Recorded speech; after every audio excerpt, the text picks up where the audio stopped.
You might not know it, but being in a relationship with a narcissist often means living in the shadow of their secret, chaotic double life.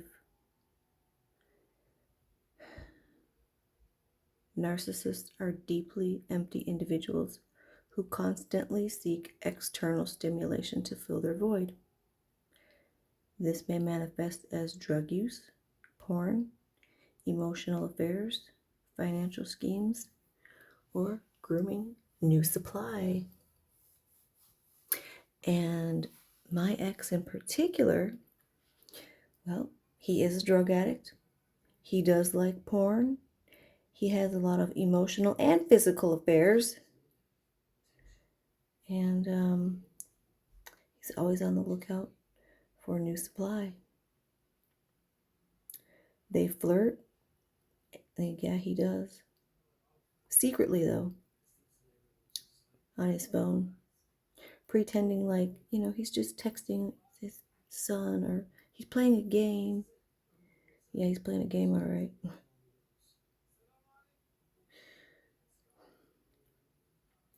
But they do this, because they're grooming these people as backup plans, knowing they'll eventually get tired of you, or you'll start to resist their manipulation or catch on and question them.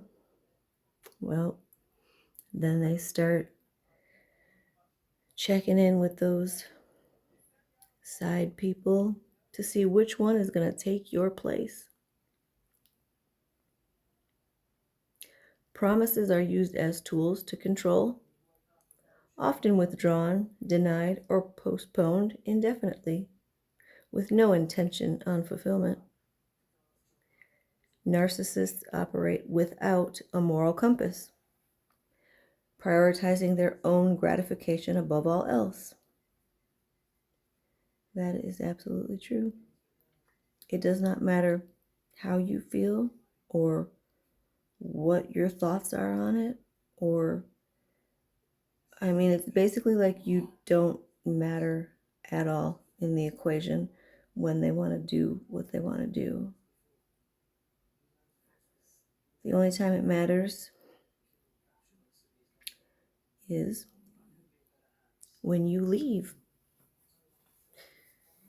And then they may return, acting concerned, checking if they can still control you.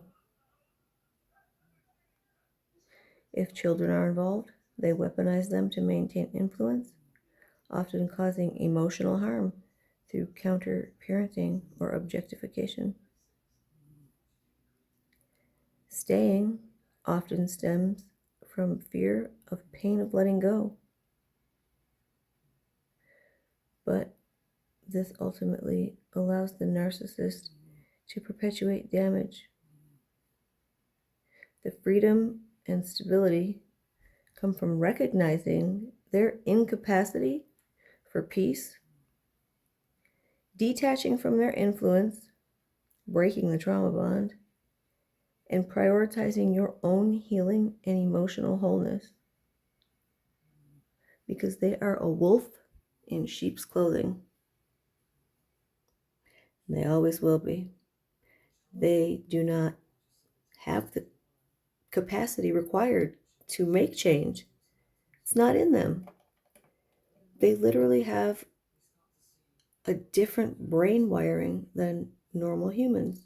They have less gray matter in their prefrontal cortex, and then they have a dysregulated hormone system. So they produce too much dopamine, and it doesn't get processed the same way as a normal brain would process it.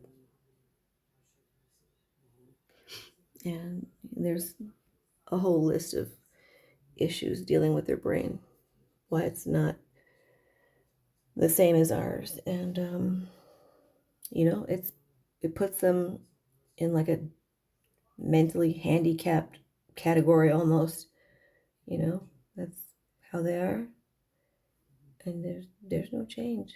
So that was the hardest thing for me, because in my own personal experience, I mean, I've changed a lot, and I've seen other people make changes in their lives as well. So I always thought, if you wanted it bad enough, you could do it. But that is not the case when it comes to them, unfortunately. So the only choice you have is to leave and save yourself, or stick around and let them damage you, sometimes beyond repair.